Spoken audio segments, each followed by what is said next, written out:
прошедших дней. И в мутных лужах прошлых лет, средь бед и горестей своих, я различить пытаюсь звезды глаз твоих. Гитаранын коштосунда ырдалган бул чыгарма бир ай мурун интернетте желдей тарады. Президент Алмазбек Атамбаевдин аткаруусунда чыгарма жаңы чыкканда бул Атамбаевдин өзүбү деген суроолор да берилген.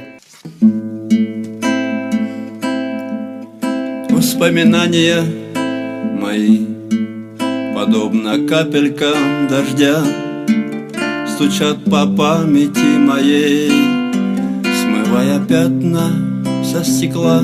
Өлкө башчысынын чыгармачылыгын сынга алып президентти ырдашуу беле деп сын айткандар четтен чыкты. Бирок анын ырларын эргүү алып жакшы сөздөрүн арнагандар да бар. Анын бири өлкө башчысынын сүрөтүн кагаз бетине чүргөн сүрөтчү да интернетте белгилүү болду. Чувств никаких мое лицо, но из обломков всех своих несостоявшихся надежд не тороплюсь я сколотить безверие крест. И сквозь года Чыгармачыл чөйрөнүн өкүлдөрү Ажоонун чыгармачылыгына төмөнкүдөй баа берип келишет. Президент экен ал турган кеп. Бирок ал эң негизи адам да. Ал да бизге окшогон эле киши. Анын да өзүнүн жүрөгүндө жаткан чыгармачылыгы бар. Сезимдеринде курчуп жетилген бир сонун ойлору, пикирлери бардыр. Аны чыгарганга акысы бар да. Мисалы үчүн биздин эле президентибиз ушундай экен дегенден алыс болушубуз керек. Себеби дүйнөдөгү президенттердин эң көпчүлүгү эле ушул өнөр жаатында, музыка жаатында, маданиятта аябай өзүнүн көрсөтө алган мыкты, чебер аткаруучу экенин көрсөтүп келатышат. Мен жеке көз карашымда бул биздин президенттин өзүнүн чыгармачылык менен алектенип, ыр жазып, аккордеондо ошол гитара менен аткарып аткан бул жакшы көрүнүш деп ойлойм. Ар бир адам өзүнүн талантын ачыкка чыгарып, эл менен бөлүшкөн бул туура көрүнүш да.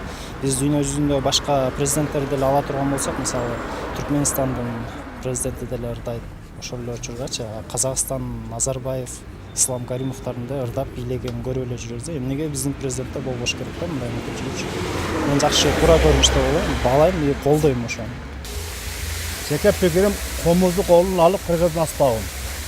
Биздин кыргыздын ырларын ырдаса болмок. Мисалы үчүн ой булбул ырдаса болмок. Же нарымдан жазган салам кат деген ырдаса болмок. Ошол менин оюм, башка оюм жок. Кыргызча ырдаса болмок. Бирок аны президенттин антип чыкканына бизге туура келбейт да. Болбойт ошого. Бирок дүйнөдөгү президенттердин арасында жеке чыгармачылыгын ачыкка чыгарган Алмазбек Атамбаев жалгыз эмес. Алыста айтпаганда да коңшу казак элинин башчысы домбура менен тамашалуу ырларды катыра ырдаганы маалым.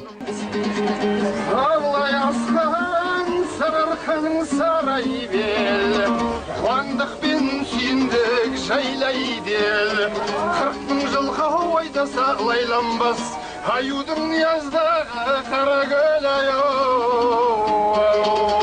жігіттермен кезім дау топтан астым, талайдың менсінген көңлін бастым. Жігітке жаным берген ол жасалып, бір түнде 8 қызды алып қаштым. Мындан башка чечен президенти Рамзан Кадыров, Россия президенти Владимир Путин сыяктуу өлкө жетекчилери эл алдында ырдап бийлегени интернет блогтарында кездешет. Ал эми АКШ президенти Барак Обама сахнада бийлеп, көпчүлүктүн кол чабууларына арзыганы да белгилүү болгон.